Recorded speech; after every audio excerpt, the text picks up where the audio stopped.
Okay, so we're continuing with Proclus' discussion of this word illomenen, concentrated, which some took to be the idea that to express the idea that the earth moves. And now we're going to go through a number of reasons that Proclus gave for why this can't be the case. It is clear that concentrated, illomenen, means that the earth is bound fast or confined, right? For it is not the case, as Aristotle supposed, that it undergoes motion, right? This is a hypothesis that Aristotle ultimately doesn't accept as well. Plato specifically preserves the earth as something unmoved, and the cause through which it has been made to stand motionless is added in the Phaedo. He says that uh, when a thing which has equal tendencies is placed in the middle of something that is everywhere similar to itself, it will have no inclination whatsoever toward one place rather than another. Right? So this is here the first argument. It's an argument from the Phaedo. The Phaedo clearly states that the earth is unmoved, and it even gives a reason for this. It's interesting to compare this reason with the reason that Proclus has been discussing here. So he's been saying that the intellect, the providence of the earth, is what maintains it in the middle of the universe.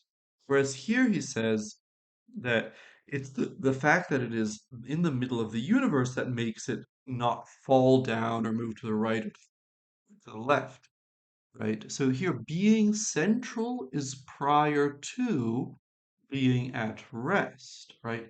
So, and that is something that Matt tracks with the phenomenological account of Husserl that I brought in a few videos ago.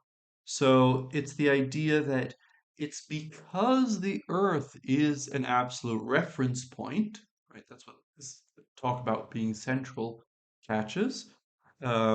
That's why it has to be at rest. It makes no sense to say that it's in motion because it is the reference for all motion. So that's the first argument. It can't mean that it's moving because that would contradict the Plato. Plato doesn't contradict himself. In addition to this, the meaning is one that is attested both from Greek usage, since it is clear that concentrated, illomenen, means brought together and not undergoing motion, since they call an illas a bond. In what follows, Timaeus himself has said that the hairs rooted over the head are concentrated, illusthai, and sewed into the skin. Proclus has a different text of the Timaeus than our manuscripts here, right? So we have a different reading for this passage about the roots of the head, and it could be that Proclus is quoting from memory, right? Ancient commentators sometimes do this; they quote from memory, and then they sometimes get a mistake. So it might not even be something in his own texts. But in any case, you can take this as a testimony for what it's worth. So this is another way of arguing about the meaning of the word appeal to cognates, right? Appeal to cognates about what that word means. So here he appealed to this illas and illusthai, right?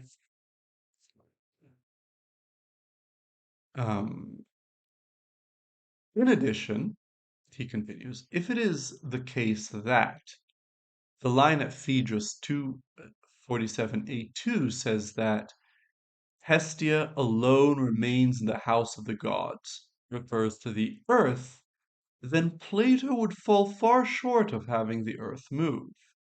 Even if we should not take Hestia there as the earth, it must nonetheless be assumed that she is the hearth guarding power in it.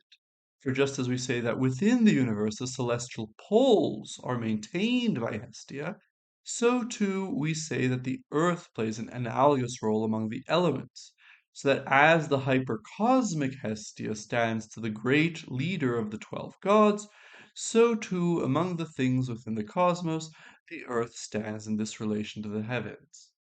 This is a more complicated argument, but it's another argument which is appealing to Platonic testimony. And this is the testimony of the myth from the Phaedrus, where there's a myth about how The souls follow the gods as they rise through the heavens to banquet on and to feast on the vision of truth outside the world. But only Hestia stays behind, right? In the home, in in the house of the gods. So there's one interpretation which takes Hestia here to mean the earth. And Hestia was a goddess associated with the earth, among other things. And she was the hearth goddess, right? So the hearth fire in a home would be the Hestia of that fire, and there would be a Hestia, a hearth fire common to the whole city, right? And this is a parallel to the Roman Vesta. So this is one way of arguing. Well, Plato says that Hestia remained alone in the house of the gods, right? And if that means the earth, and so that's another passage where Plato is saying that the earth does not move. But Proclus has a more complicated interpretation of this passage. He doesn't think that Hestia here in the Phaedrus myth, for a number of reasons, refers to the earth. Rather, it refers to what he calls a hypercosmic god. What does this mean? Well, the thing is that in this Phaedrus myth and in other places, we hear about how souls, when they're in their best condition, when they're in the heavens, and when they're living a divine life, they don't rule over only one part or another of the world. They rule over the whole world, right? And in general, there are features of the world that are systemic, that they don't belong to this or that part of the world, but they are belong to the whole world. And um, And so there are these gods, which he calls hypercosmic and cosmic, which is more precisely what this Hestia is. It's hypercosmic and cosmic. And they are of the world, but they are not tied to any particular region of the world, right? And so you see here that he says the Hestia um, that maintains the poles of um, uh, maintains the poles of the universe because the poles, so the two immutable causes of change throughout the heavens, right? They are the beginning and end point of the axis of the world because they're maintained by Hestia, right? And you see why it would be a hypercosmic goddess that does this because these really belong to the whole their role is, as it were, systemic in the world. There are some passages where Proclus seems to interpret systemic things as belonging precisely to the universe, sometimes where he seems to refer them to hypercosmic causes. There are things that still need to be decided here, but I'm just explaining what hypercosmic means in this context. Right? So there are some kinks in this explanation, but this will do for now. And and then he says, well, even if we say that Hestia isn't the earth in that passage, she is analogous to the earth.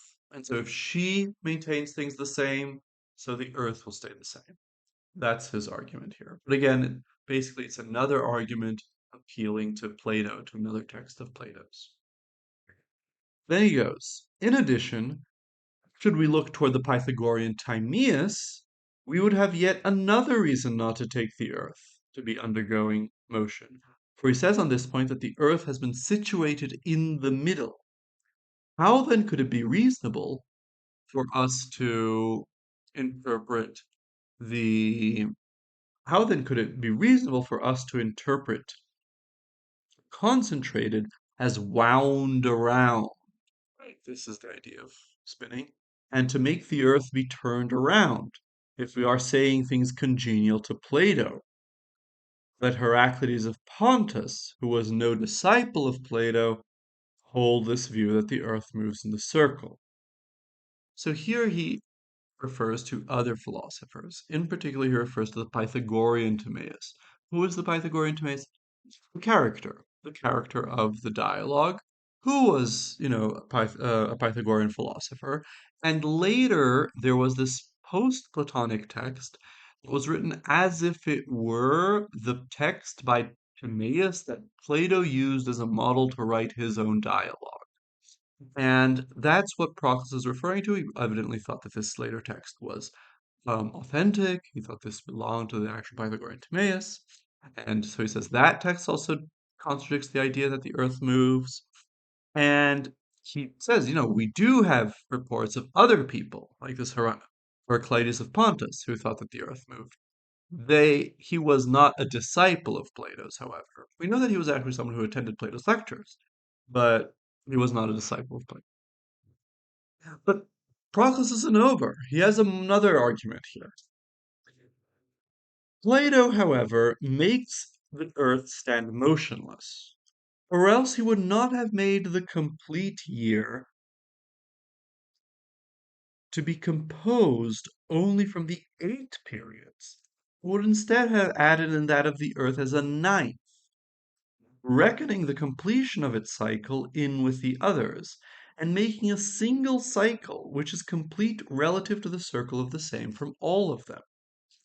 Let us therefore interpret the pole or the axis and the claim that the earth is confined in the middle around this axis in this manner.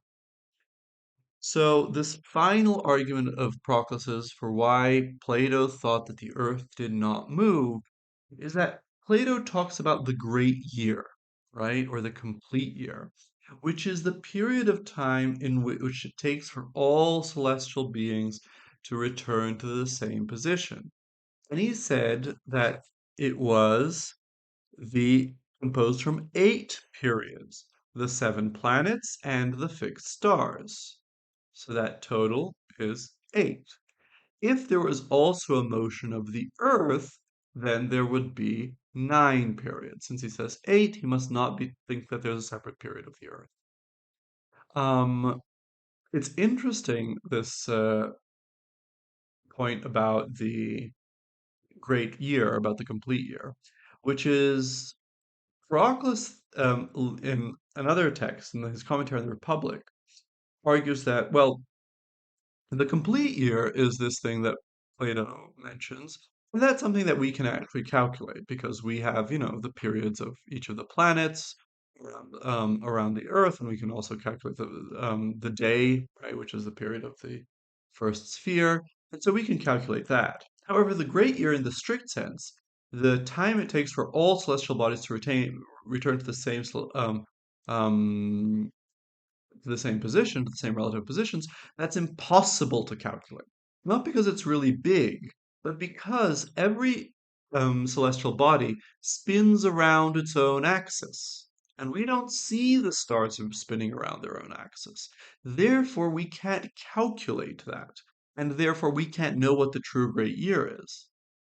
Besides the fact that Proclus also argues that there are invisible heavenly bodies that are always moving so close that they accompany the planets in their motions, and therefore we can't notice them, right? And therefore, that's another reason for us to say that we can't actually calculate what the great year is. So with this, we have 6 different reasons that Proclus gives for why Plato does not mean in this passage that the Earth was in motion. And with this, we see really like that it was a really debated issue. He had to give all these different reasons. It wasn't just something that he could lightly throw away, but rather there must have been people he had in mind who really thought that this was a good reading of the passage. In the next video, now we're going to talk about the not the physical interpretation of this passage about the Earth being concentrated about the axis, but about its metaphysical interpretation.